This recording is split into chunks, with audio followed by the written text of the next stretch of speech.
Welcome everyone. आज आपके सामने वो क्लास है जिसका आपको बेसब्री से इंतजार था, यानी कि टेंस। दोस्तों, टेंस के बारे में हम कंप्लीट नॉलेज लेंगे, ट्रांसलेशन करना सीखेंगे। अभी तक हम केवल इंग्लिश से सेंटेंस बनाना सीख रहे थे, लेकिन अब सीखेंगे कि हिंदी से इंग्लिश में सेंटेंस कैसे बनाया जाता है, क्योंकि हमें हिंदी तो बखूबी आता है। और अगर हिंदी आता है तो हिंदी से इंग्लिश में सेंटेंस कैसे बनाएं। अगर इतना आप सीख जाते हैं तो आप जो कुछ बोलना चाहते हैं हिंदी में उसे आसानी से इंग्लिश में कन्वर्ट कर पाएंगे। तो जितने भी टॉपिक थी वो मैंने आपको शो कर दिया है, एक बार दिखा दिया है, क्योंकि टेंस के बारे में सीखेंगे, उसके अलग अलग पार्ट्स, हर एक का स्ट्रक्चर। ओके, सो चलिए शुरू करते हैं आज की इस क्लास को। सबसे पहले समझ लीजिए कि टेंस होता क्या है। What is tense? भाई, टेंस वह ग्रामर का हिस्सा है जो किसी वाक्य में क्रिया के जरिए, क्रिया क्या होता है? वर्ब। ओके, यह दर्शाता है कि काम कब हुआ है। भाई, टेंस का एक ही मतलब होता है, हमें बताता है कि काम किस समय पर हुआ है।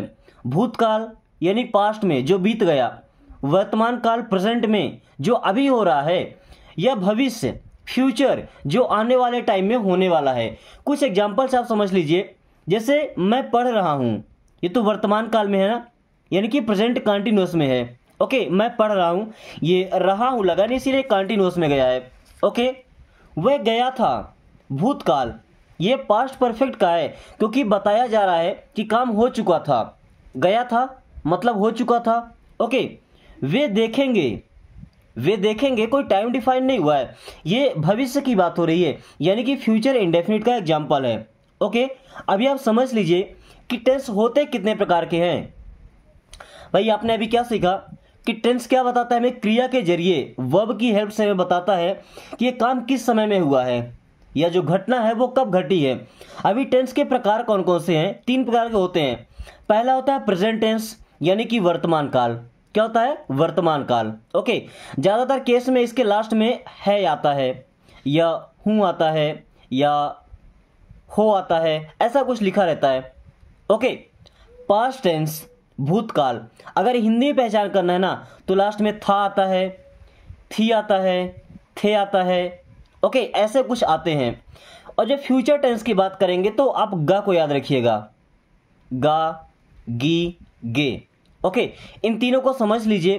प्रेजेंट टेंस जो काम वर्तमान में हो रहा है, पास्ट टेंस जो काम हो चुका है, बीत गया, बीते हुए समय हुआ था, फ्यूचर टेंस भविष्य काल जो आने वाले टाइम में होने वाला है। दोस्तों, ये तो बेसिक चल रहा है, अभी जब स्ट्रक्चर दिखाएंगे तब असली काम आपका शुरू होगा। ओके, अब देखिए, अभी हमने देखा कि 3 ये प्रकार हो गए। कितने? काउंटिंग के 3 प्रकार हो गए। अभी हर एक टेंस के 4 उप प्रकार होते हैं, यानी कि अगर हम प्रेजेंट की बात कर लेते हैं तो प्रेजेंट के भी ये 4 प्रकार होंगे। पहला इंडेफिनिट या सिंपल, दूसरा कंटिन्यूअस, तीसरा परफेक्ट, और चौथा परफेक्ट कंटिन्यूअस।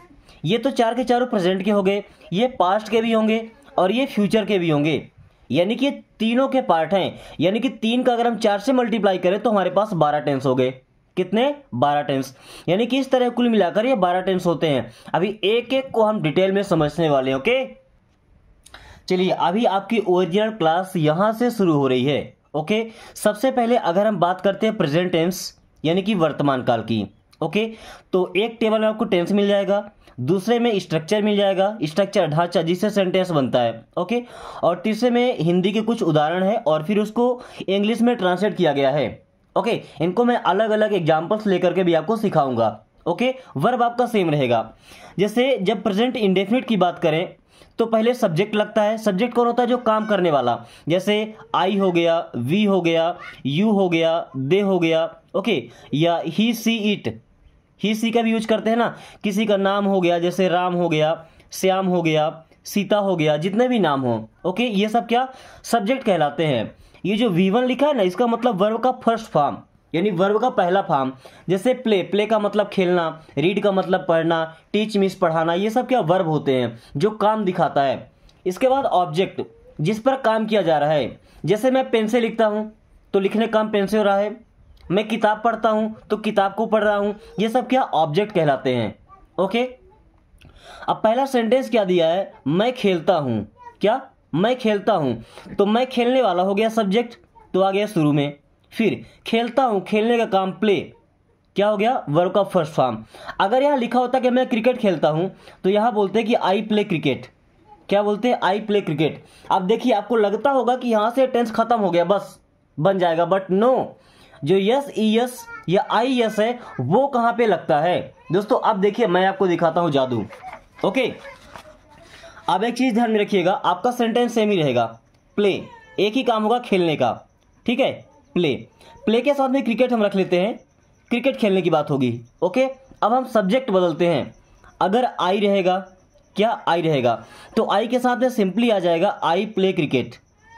क्या होगा, आई प्ले क्रिकेट। हिंदी आप सुनते चलिए कि मैं क्रिकेट खेलता हूं। ओके, वी आएगा, वी डब्ल्यू ई, वी का मतलब होता है हम, तो वी के साथ भी हम सेम लिख सकते हैं, वी प्ले क्रिकेट, मीन्स हम क्रिकेट खेलते हैं। दूसरा सेंटेंस हो गया, अगर यू आता है, यू का मतलब तुम या आप। ओके, तो क्या हो जाएगा, यू प्ले क्रिकेट, मीन्स तुम क्रिकेट खेलते हो या आप क्रिकेट खेलते हैं। ओके, अगर हम दे की बात करते हैं, THEY दे मीन्स होता है वे, तो दे के साथ भी सेम रहेगा, दे प्ले क्रिकेट। चलिए केवल इतने। और अगर दो नाम आते हैं, क्या क्या बोला आप सब, दो नाम, जैसे राम एंड श्याम या सीता एंड गीता, ऐसा लिख सकते हैं। अगर दो नाम हैं राम एंड श्याम, तो भी इनके साथ में केवल यही रहेगा, प्ले क्रिकेट। इतने सब्जेक्ट आपके खत्म हो गए, आई हो गया, वी हो गया, यू और दे, सबके साथ में सेम कहानी है। लेकिन जब ही आएगा या सी रहेगा या इट रहेगा, ओके, तब इनके साथ में वर्ब हमको चेंज करना पड़ता है। ही के साथ में जब प्ले लगाएंगे ना, तो प्ले को सिंगुलर बनाना पड़ेगा, तो यहां पे एस लगाएंगे, ही प्लेस, और अब हो जाएगा क्रिकेट, मिस वह क्रिकेट खेलता है। क्या ये बात आपको समझ में आ रही है। अगर सी है तो सी के साथ भी जब प्ले लगाएंगे तो यहां पे एस लग जाएगा, सी प्लेस क्रिकेट, मिस वह क्रिकेट खेलती है। ओके, क्या ये बात आपको समझ आ रही है। ओके, जैसे अगर हम बोलते हैं कि वर्षा होती है, क्या वर्षा होती है, तो वहां पे इट रेन्स। ध्यान रखिएगा, इट हम तब लगाते हैं जब कोई जेंडर डिसाइड नहीं होता है। ओके, या कुछ ऐसी चीज होती है जिसको ना मेल समझ सकते ना फीमेल समझ सकते, वहां पे इट का यूज किया जाता है। Okay, it rains. अगर ये तीन सब्जेक्ट हैं या कोई नाम आता है, जैसे राम प्लेस क्रिकेट, क्या राम प्लेस क्रिकेट, मैं आपको एक ही वर्ब में समझा रहा हूं और एक ही ऑब्जेक्ट में, बस आपके सामने मैंने सब्जेक्ट चेंज किया, क्योंकि सबसे बड़ा काम होता है सब्जेक्ट और वर्ब का। ऑब्जेक्ट के साथ कोई भी चेंजिंग नहीं होता है, ऑब्जेक्ट आप सबके साथ सेम टू सेम लगा सकते हैं। ओके, क्या इतनी बात आपको समझ में आई है। अभी अगला पार्ट समझ लीजिए। जब प्रेजेंट कंटिन्यूअस में चलते हैं तो पहले तो सब्जेक्ट आता है, फिर इज एम आर, ये हेल्पिंग वर्ब है। ओके, फिर वर्ब के फर्स्ट फॉर्म में आईएनजी लगता है और उसके बाद में ऑब्जेक्ट भी हमको लगाना पड़ता है। ओके, और ऑब्जेक्ट के बाद में फुल स्टॉप। जैसे यहां लिखा है कि वह पढ़ रहा है, तो ही इज रीडिंग। अब टेबल से देख के लगता होगा बस यहीं से खत्म हो गया, बट नो, अभी खत्म नहीं हुआ, तो शुरू हुआ है। केवल इज का हमने देख लिया, एम कहां लगाना है, आर कहां लगाना है, यह हमें कैसे समझ में आएगा। चलिए, ही इज रीडिंग है ना, यहां बुक लगा देता हूं, क्या ही इज रीडिंग बुक, वह किताब पढ़ रहा है। ओके, अब इसको लेकर के हम अलग अलग सब्जेक्ट के साथ सेंटेंस बनाएंगे। ओके, चलिए, सब्जेक्ट कितने होते हैं, पहला हम आई को देख लेते हैं। ओके, आई के साथ आता है एम, तो आई एम रीडिंग बुक, क्या हो जाएगा, I am reading book, miss मैं किताब पढ़ रहा हूं। ओके, अगर वी आ गया इसका प्लूरल, तो वी आर रीडिंग बुक, क्या बनेगा, we are reading book, means हम किताब पढ़ रहे हैं। ओके, वहीं पे आई के साथ क्या हो गया, एम हो गया, वी के साथ आर हो गया। अगर यू होगा तब भी यहां पे आर आएगा, दे रहेगा तब भी यहां पे आर आएगा, वी यू और दे, अगर ये तो आर आएगा। इसके अलावा अगर दो नाम हैं, जैसे राम एंड श्याम, क्या राम एंड श्याम, या सीता एंड गीता, क्या लगा दिए, सीता एंड गीता, तो इनके साथ में क्या आ रहा है, हमेशा आर आएगा। ओके, और बाकी का मैटर सेम रहेगा, जैसा आप हर किसी के साथ लगा सकते हैं। अभी देखिए इज की कहानी बची ना, जैसे ही के साथ यूज किया गया है, तो क्या बना है, he is reading, he is reading miss वह पढ़ रहा है, ये तो आपको समझ आ रहा है। चलिए, ही इज रीडिंग बुक, वह किताब पढ़ रहा है। अब यहाँ पे चाहे तो ही रहे या ही के जगह सी हो जाए। देखिए, ही का मतलब होता है वह और सी का मतलब भी होता है वह, बट ये यूज होता है मेल जेंडर के लिए और सी का यूज करते हैं फीमेल जेंडर के लिए। ओके, और अगर सब्जेक्ट में इट आता है, जैसे इट इज़ रेनिंग, क्या बनता है, इट इज़ रेनिंग मीन्स वर्षा हो रही है। जब सब्जेक्ट हमारा डिसाइड नहीं होता है तो इट का यूज करते हैं। ओके, जैसे क्या बोलते हैं, इट इज़ मंडे, आज सोमवार है, इट इज़ मंडे, आज सोमवार है। ओके, या अगर सिंगुलर नेम आता है जैसे राम, क्या लिखेंगे, राम, तो राम इज रीडिंग, क्या, राम इज रीडिंग। या सीता, सीता लगा लेते हैं, सीता इज प्लेइंग, क्या, सीता इज प्लेइंग, सीता खेल रही है। क्या आपको यह बात समझ में आ रही है? एम का यूज करते हैं केवल आई के साथ, आर का यूज वी, यू, दे और प्लूरल नेम, इज का यूज ही, सी, इट और कोई सिंगुलर नाम रहेगा तब इनका यूज करना है। ओके, अभी प्रेजेंट कंटिन्यूअस का काम खत्म हो चुका है। ओके, अब देखते हैं प्रेजेंट परफेक्ट को।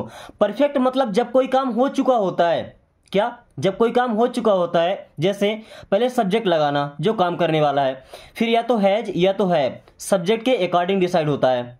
ओके, अब खाना खा लिया है तो जो वर्ब है वर्ब का थर्ड फॉर्म आता है।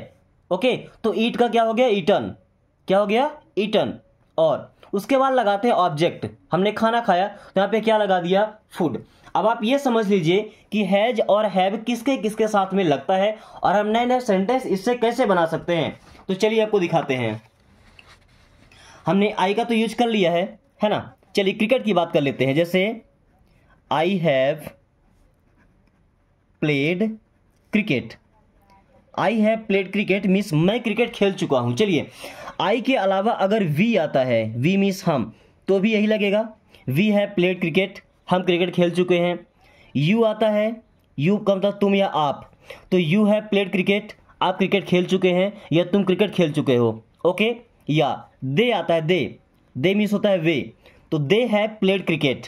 दोस्तों आपको इनसे सेंटेंस बनाना है, मैं तो यही शॉर्टकट भी समझा रहा हूं आपको कि टाइम कम लगे, बट आपको सेंटेंस बनाना है। They have played cricket, way cricket खेल चुके हैं। ओके, चलिए हैव की बात यहीं पे खत्म होती है। या कि अगर प्लूरल नाम होते हैं, जैसे राम एंड श्याम, मुझे यही नाम याद आ रहा है, सीता एंड गीता, यही नाम याद आ रहा है, अभी क्या करें। चलिए, तब भी इनके साथ में हैव का यूज करना है, किसका, हैव का ही यूज करना है। ओके, अब बात रह जाती है हैज की, जैसे he has played cricket miss वह क्रिकेट खेल चुका है, क्या, he has played cricket miss वह क्रिकेट खेल चुका है। क्या बात समझ में आ रही है? ही के साथ में लगा हैज, तो जब सी लगाएंगे तो सी के साथ भी लगेगा हैज, इट के साथ भी लगेगा हैज। यह सिंगुलर नाम है, सीता, इसके साथ भी हैज, मोहन, इसके साथ भी क्या लगेगा, हैज, इन सब के साथ क्या लग रहा है, हैज। क्या अब आप इनसे सेंटेंस बना सकते हैं? चलिए, उम्मीद करेंगे कि आप बना पाएं। ओके, और इसका लास्ट होता है प्रेजेंट परफेक्ट कंटिन्यूअस। भाई पहले सब्जेक्ट आएगा, फिर हैज है और बीन, और वर्ब का फोर फॉर्म, वर्ब के साथ आईएनजी, फिर सिंस फॉर लगता है और फिर अदर वर्ड लगता है, क्या, अदर वर्ड। ओके, जैसे देखिए वे 2 घंटे से काम कर रहे हैं, तो they have been working for 2 hours. Okay, has और हैव की कहानी आपको समझ में आ गई है कि किसके साथ हैज लगाना है और किसके साथ हैव लगाना है। ओके, तो जो भी सेंटेंस आएंगे आप इस स्ट्रक्चर से आसानी से उनको चेंज कर सकते हैं। ओके, चलिए एक झलक हम देखते हैं पास्ट टेंस को, क्योंकि ज़्यादातर काम हमारा पास्ट में होता है, बीते समय में, क्योंकि प्रेजेंट में तो कुछ करते नहीं हैं हम। ओके, तो यहाँ पे टेंस रहेगा, ये स्ट्रक्चर, और ये हिंदी के एग्जाम्पल, और ये इंग्लिश में। ओके, तो पास्ट इंडेफिनिट में सब्जेक्ट आता है वर्ब का सेकंड फॉर्म, और अगर ऑब्जेक्ट है तो ऑब्जेक्ट भी लगा दीजिएगा। जैसे मैं बाजार गया या मैं बाजार गया था, तो I went to the market, I means मैं वेंट गया था टू द मार्केट। देखिए सब्जेक्ट के बाद में वर्ब का सेकंड फॉर्म आया है। Okay, I went to the market. अब यहाँ पे कोई भी सब्जेक्ट हो, आपको हमेशा वर्ब का सेकंड फॉर्म ही लगाना है, जबकि वो अफर्मेटिव रहेगा, यानी कि सिंपल रहेगा। निगेटिव में बात थोड़ी चेंज हो जाती है। जैसे देखिए, जैसे मैंने क्या लिखा, आई वेंट, मैं गया था। ओके, वी वेंट, हम गए थे। यू वेंट, तुम गए थे। दे वेंट मीन्स वे गए थे। ही के साथ भी सेम होगा, ही वेंट, वह गया था। सी के साथ भी वेंट लग जाएगा, सी वेंट, वह गई थी, लेकिन बात केवल तब तक के लिए जब तक अफर्मेटिव है यानी कि साधारण है। क्या? अफर्मेटिव यानी कि साधारण है। वहीं अगर ये निगेटिव हो जाता है या इंट्रोगेटिव हो जाता है तो हमेशा वर्ब का फर्स्ट फॉर्म आएगा और हेल्पिंग वर्ब लग जाता है यहाँ पे डिड। क्या लगता है? डिड। जैसे वह नहीं गया था। क्या? वह नहीं गया था तो ही डिड नॉट गो। अब यहाँ पे वेंट नहीं आया, जबकि बात पास्ट में है, वह नहीं गया था, यहाँ पे गो आया है। क्यों? क्योंकि हेल्पिंग वर्ब डिड पहले से आ चुका है, तो फिर वर्ब का फर्स्ट फॉर्म ही यूज करते हैं। क्या ये बात आपको समझ में आ गई? मैं नहीं गया था तो आई डिड नॉट वेंट। क्या? I did not went, sorry I did not go. Okay. मैं नहीं जानता था या मुझे नहीं पता था तो आई did not know. I did not know, मैं नहीं जानता था या मुझे नहीं पता था। ओके। अभी अगर पास्ट कंटिन्यूअस से बात करते हैं तो सब्जेक्ट, फिर वाज या वर्ब, और वर्ब के साथ भी आईएनजी लगता है, और अगर ऑब्जेक्ट है तो ऑब्जेक्ट भी हम यहाँ पे लगा देंगे। ओके। जैसे प्रेजेंट कंटिन्यूअस था ना, वैसे सेम होता है। जैसे वह सो रहा था, ही वॉज स्लीपिंग। वह जा रहा था, ही वॉज गोइंग। समझना बस आपको यह है कि वॉज किसके साथ लगाना है और वर्ब किसके साथ लगाना है, क्योंकि यहाँ पे दो हेल्पिंग वर्ब है। ओके। तो ध्यान दीजिएगा, आई होगा, ही होगा, सी होगा, या इट होगा, या कोई सिंगुलर नाम जैसे कि राम यूज कर लेते हैं, तो इनके साथ में लगाना है वॉज। क्या लगाना है? वॉज। और बाकी सब के साथ लगा देना है वर्ब। जैसे वी के साथ वर्ब, यू के साथ वर्ब, दे के साथ वर्ब, या दो नाम हैं Sita and Gita verb, Ram and Shyam verb. Okay. अगर सिंगुलर है तो हमेशा वॉज आएगा, प्लूरल है तो आएगा वर्ब। चलिए, ये थोड़ा सा इजी है, और पास्ट परफेक्ट सबसे इजी है। सब्जेक्ट के बाद हैड लगाना है, फिर वर्ब का थर्ड फॉर्म। हमने खाना खा लिया था, वी हैड ईटन फूड। जैसे हमने प्रेजेंट परफेक्ट टेंस देखा था ना, वैसे ही पास्ट परफेक्ट टेंस भी होता है। बट प्रेजेंट परफेक्ट में क्या? दो हेल्पिंग वर्ब थे, पहला था हैज और दूसरा था हैव। तो हमें कंफ्यूजन था किसको किसके साथ लगाएं, वो हमने सीख लिया। लेकिन यहाँ पे कोई कंफ्यूजन नहीं है, केवल एक ही हेल्पिंग वर्ब। आप जैसे चाहे सेंटेंस बना सकते हैं, बस एक ही हेल्पिंग वर्ब। हम जा चुके थे, हम खा चुके थे, वे खेल चुके थे, वे पढ़ चुके थे, सबके साथ आएगा हैड। ओके। चलिए, अगर पास्ट परफेक्ट कंटीन्यूअस में देखते हैं तो जैसे प्रेजेंट परफेक्ट कंटीन्यूअस था, ओके, तो हैज या हैव के बाद बीन लगाते थे, यहां पे सीधा हैड के साथ बीन लगा दिया। केवल एक ही helping verb, had been. Okay. जैसे वहां पे क्या हैज हैव लगा रहे थे ना, यहाँ पे क्या आ गया? Had been. सब्जेक्ट आता है, फिर हैड बीन। वर्ब का फोर्थ फॉर्म, या तो फर्स्ट फॉर्म में आईएनजी ऐड करें या कि फोर्थ फॉर्म। इसके बाद सिंस या फॉर लगा करके और टाइम लगा देते हैं कि अभी कितना टाइम हो चुका है। जैसे I had been studying for 2 hours, means मैं 2 घंटे से पढ़ रहा था। ओके गाइस, अगर हम फ्यूचर टेंस को देखते हैं तो आज का समय तो ठीक है, मॉडर्न ग्रामर आ गया। पहले इसमें 2 हेल्पिंग वर्ब होते थे, पहला होता था विल और दूसरा होता था शैल। हालांकि इसमें अभी भी लिखा गया है आपको बताने के लिए, लेकिन मॉडर्न ग्रामर में शैल को हटा दिया गया। पहले होता क्या था कि अगर कहीं पे आई है ना, आई या कि फिर वी, तो इनके साथ में हमेशा शैल लगाते थे। लेकिन आज के ग्रामर में जो मॉडर्न ग्रामर है, हम सभी के साथ जितने भी सब्जेक्ट हों सबके साथ विल का यूज कर सकते हैं, कोई गलती नहीं है। ग्रामेटिकली भी कोई गलती नहीं, स्पोकन की तो बात ही छोड़िए। ओके, तो ये टेंस, स्ट्रक्चर, एग्जाम्पल और ट्रांसलेशन। तो फ्यूचर इंडेफिनिट में सब्जेक्ट आएगा, फिर शैल या विल और वर्ब का फर्स्ट फॉर्म। जैसे वे आएंगे, दे विल कम, वे जाएंगे, दे विल गो, वे सीखेंगे, दे विल लर्न। सब्जेक्ट कुछ भी चेंज कर सकते हैं, हमेशा विल ही रहेगा। ओके, तो ज़्यादा प्रॉब्लम है नहीं इसमें, आप सेंटेंस बना सकते हैं जितने चाहें। कंटिन्यूअस की बात करें तो हेल्पिंग वर्ब विल के साथ में वी आ जाता है और वर्ब का फोर्थ फॉर्म। क्या कोई कंफ्यूजन है यहाँ पे? मैं लिख रहा हूँगा, आई विल बी राइटिंग, क्या डिफरेंस है? केवल विल बी हेल्पिंग वर्ब का, बाकी सब तो सेम ही रहता है।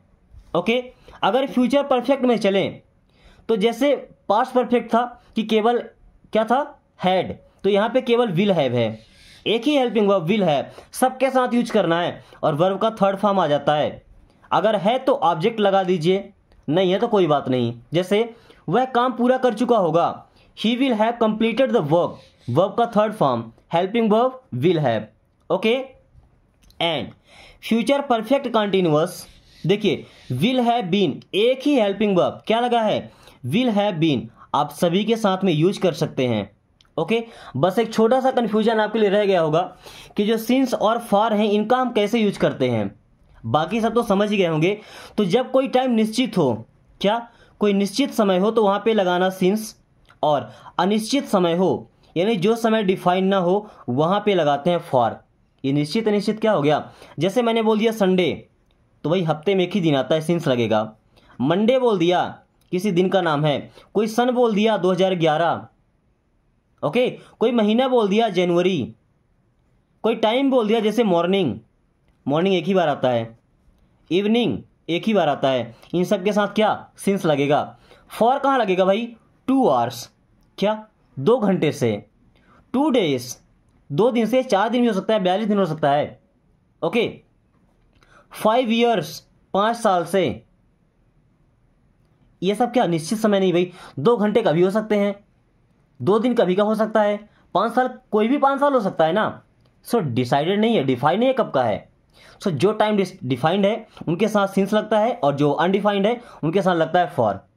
दोस्तों कंफ्यूजन क्या रह गया, आप एक बार कमेंट करके जरूर बताइएगा, क्योंकि मैं काफ़ी कम टाइम में सेंटेंस खत्म किया हूँ आपके लिए, और उम्मीद करता हूँ कि आपको समझ आया होगा। अगर वीडियो पसंद आई है तो शेयर जरूर कीजिएगा, ताकि आपके अलावा बाकी जो लोग हैं वो आसानी से इंग्लिश सीख पाएँ। और अगर आपने अभी तक चैनल को सब्सक्राइब नहीं किया तो सब्सक्राइब कर लीजिए, क्योंकि इस समय 30 डेज का चैलेंज चल रहा है स्पोकन सीखने का। आप भी कोशिश कीजिए कि 30 डेज में फर्राटेदार इंग्लिश बोल पाएं। So thanks for watching, take care.